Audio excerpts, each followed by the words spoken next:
Annie আমি তোমাকে বলতে পারি না, আমি না তোমাকে ভালোবাসি না, আমি লিলিকে ভালোবাসি। লিলি আমি তো তোমাকে বলেছিলাম আমি ইয়াশকে অনেক ভালোবাসি। আরে কখন বললে? আরে ইয়াশ তুমি ওর কথাই ভুলো না, ও কিন্তু অনেক খারাপ। অ্যানি অনেক হয়েছে, ফালতু কথা বলো না। লিলি চলো এখান থেকে। তখন তো আমার ভালোবাসা আরেকজনের সাথে দেখে আমার অনেক খারাপ লাগে।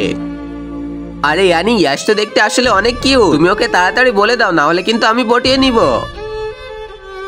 ঠিক তখনই আমি দেখতে পাই লিলি ইয়াশের ক্রিমে কিছু একটা মিশাচ্ছে। আরে দেখো ইয়াশ তোমার জন্য কি এনেছি। আরে এটা তো আমার ফেভারিট। আরে এটা খেয়ে নিবে, তার আগে থামাইতে হবে। আরে ইয়াশ দাঁড়াও, এটা তুমি খেও না, তোমার শরীর খারাপ করবে। আরে দেখো, আরে এটা কি? আরে অ্যানি তুমি কি পাগল হয়ে গেছো? এটা কেন করলে?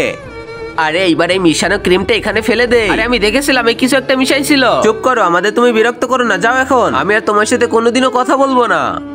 আরে তুই যা, আমি তো এটাই চাচ্ছিলাম। লিলি আমি না আজকে তোমার জন্য কিছু একটা নিয়ে আইছি আমার তরফ থেকে, শুধুমাত্র এটা তোমার জন্য। আরে ইয়াশ দিয়েছো ভালো কথা, আর একটু দামি দিতে তাহলে ভালো হতো। আরে ওর ভিতরে দামি কিছুই তো দিয়েছি। আর আগে মহান আল্লাহকে তুমি ভালোবাসলে লাইক এন্ড সাবস্ক্রাইব করে দাও, আর পার্ট 2 দেখতে চাইলে অবশ্যই কমেন্টে পার্ট 2 লিখো।